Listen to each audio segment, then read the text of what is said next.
Good afternoon, John here.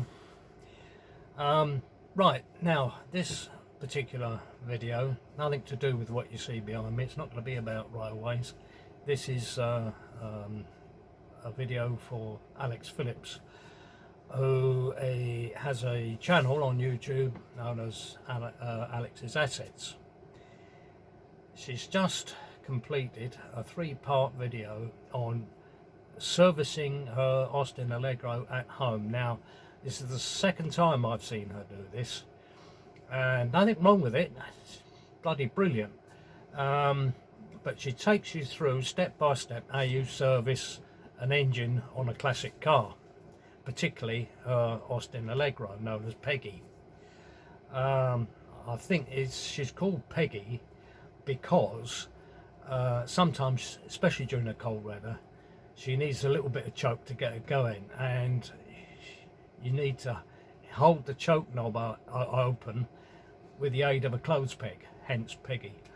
Right, anyway, part of this very informative and very useful video that she did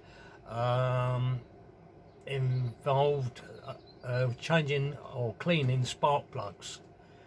And her method, nothing wrong with her method of cleaning spark plugs, but doing it with one of those brass wire brushes, you know, your fingers can get caught sometimes when you're doing this. I mean, it's quite effective for the plug, can make them nice and clean, but I did ask her if she'd ever seen what I would call a mini shot blaster.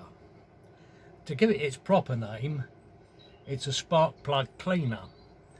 Now, for those of us of a certain age would remember this particular name. I used to do a lot of television adverts, and sometimes I used to see these TV adverts in DIY shops or in car maintenance sales parts shops. You'd have a little screen display, and it would be have a tape running on a loop. Anyway, the name that came up, and I'm just going to show you this now, the name that came up for selling car maintenance items was a company called Ronco, and Ronco came up with this, and this is a spark plug cleaner. Believe it or not, I mean, I've had this and 3 other items I'm going to show you since the 70s, right? When I used to be a bit of a petrol head myself. In fact, until recent years, I did have a Triumph Spitfire, and I used these items when working on the Spitfire. So that's the car, not the aeroplane. Right. So anyway, the way this works, this is full of shot. That's shot, not the other word. And what you do, you connect it up to your car battery, and here are the clips, right? One red, one black, go in the obvious places on your battery. And in there, don't put your finger in there when you've got it on, but when you put, you get your spark plug and you put it in here, right? And then when you've got this connected up to the battery, there's a button on the side here, a little red button, and you push this button and it goes zzz, like that, and just like that. And you can help by, you know, you just turn the plug manually in there as well at the same. You don't have to, but I find that if you do, you know, it does help. Anyway, and you just rotate it in there, and then when it's finished, you only need what, a couple of seconds burst, if you like. You let go of the button, pull out the plug, and it's you know, clean, good as new. You know, you'd never think it had been dirty, but the important bit when you've done that is as Alex would be quick to tell you, is that you need to check the gap. Now, cleaning them doesn't necessarily cause any change in the gap on the plug. Or it's just that you need to sort of, when the plug has been used, along with its 3 mates, or 5 mates if you've got a 6-cylinder jobby. You know, there's going to be sort of changes, wear and that sort of thing. So you need to always make sure that your plug gap is set correctly. The plug gap will change from car to car. So I'm not going to sort of sit here and say it should be this gap or that gap. But whatever the gap is for the car that you have, you should always make sure that the gap is correct. And Alex will be very quick to tell you that. Now, when I bought this, I bought 3 other items. I bought 3 other items round about the same time, and together as a kit, it's one of the best things I did. They're all made by the same. Well, 3 of the 4 items are made by the same people. They're all made by Ronco. This is a timing light. And the way that you connect this up is you've got, if I can just pull these leads out a bit, I'll undo the leads so I can show you properly what it looks like. Right, this has 2 leads on it, and I mean, Alex must have used one of these or something like one of these, but one of these goes to the HT lead on your distributor, and the other one goes on to your first plug. So you just undo the take the cap off the plug that's in the first cylinder and pop this one on in its place. You also need a piece of chalk. I'm not going to mess about getting a stick of chalk out. You know what a stick of chalk looks like. You just need a stick of chalk, and you need to mark up top dead center. So you've got to rotate your engine so that you get the first valve opening, so that you get top dead center. It's a bit difficult to actually explain it into words. Alex will be better at explaining that than me. But anyway, and when you've got the engine running, if it's not running right, then it will show up because this light flickers on and off very quickly in relation to the engine turning over. So excuse me, if everything is working right, where you've got the chalk mark on your cam belt, then it should line up with a mark that's on the pulley wheel. And if your engine is running correct, then with this light flashing on it, then the 2 marks will be in line. If the engine is not running right, then they won't be in line. Now, to counteract that, to get it running right, you have to move your, if memory is correct, you have to move the body of the distributor. So you just undo the clamp that holds it in position, and you just move it one way or the other, and then do it up again so that it's so then you bring the the timing marks back into line. So once that's done, then you know, your engine will be running fine. Now the other item there's 2 other items I'm going to quickly show you as well, because I don't want this video to run on, because it'll be boring, and I don't like being boring. I like to try and be interesting and entertaining.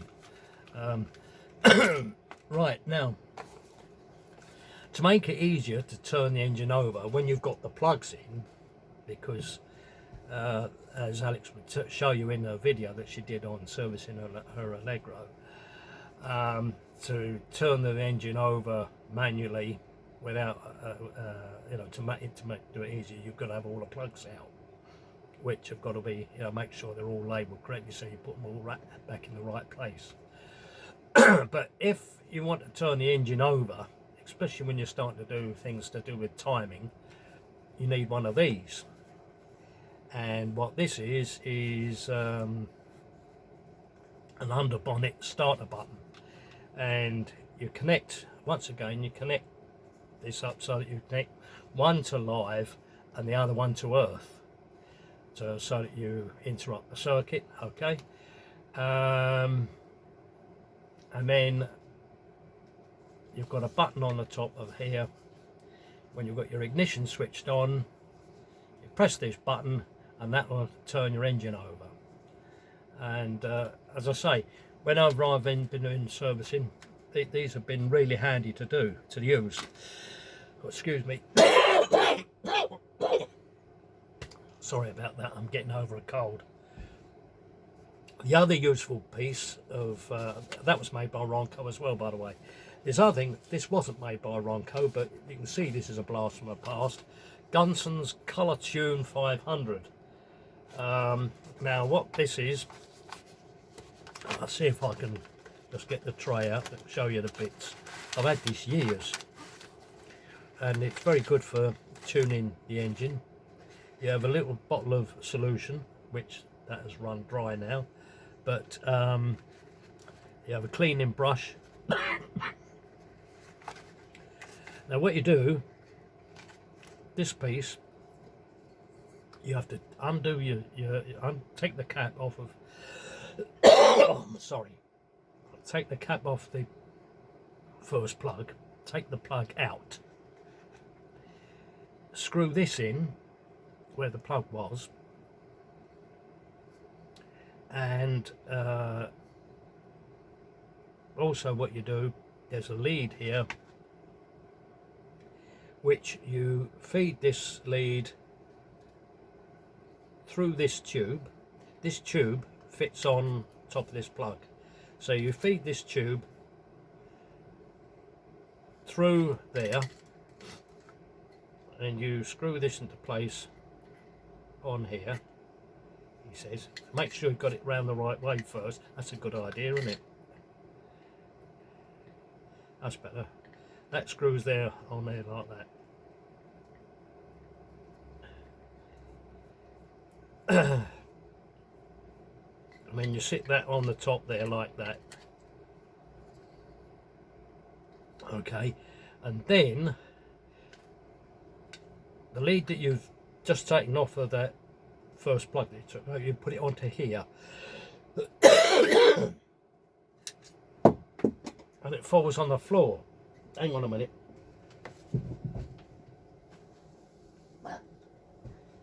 Alex had some faux pas in her video, so I'm not worried about that.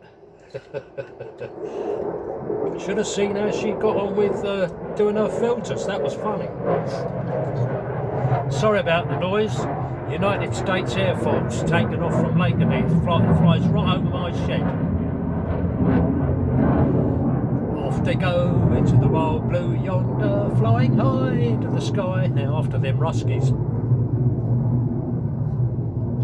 Right. So when you've got your engine running, right, it'll run perfectly well with this. This chrome bit is a mirror, and you can see the reflection right down into the cylinder, and you can see the spark going. And ideally, what you want is a nice blue flame. And if that's reflecting blue, then it's set right. If it's going sort of orangey, then you need to reset your distributor end again to make sure that you get a blue flame. Okay, once you've got a blue flame, job's a good one. You can stop your engine, take all this out off, put your original plug clean, back in, cap on, reconnect all your HT lead where it should, turn your engine back on, and that'll run right as ninepence. As I say, this is what I used to use. And it still works well even to this, well, I say even to this day. I haven't got a petrol car now, I've got a diesel, but when I had the Spitfire, this was really handy. And I say all this stuff that I've just showed you, that was good that I kept all that, because I used to use this a lot when all my previous cars, with the exception of one, they were all petrol. Right, anyway, that concludes the video for today. As I say, this was a special one. So hopefully Alex will get a laugh out of it. My apologies if I've said anything not quite correct. I'm a bit like some of these parts get a bit rusty, but anyway, you get the general idea. Right, on that note, all this talking is making me cough, so I'm gonna sign off now before I pop off. So I'll see you another time. Thanks for watching, and take care. Bye for now.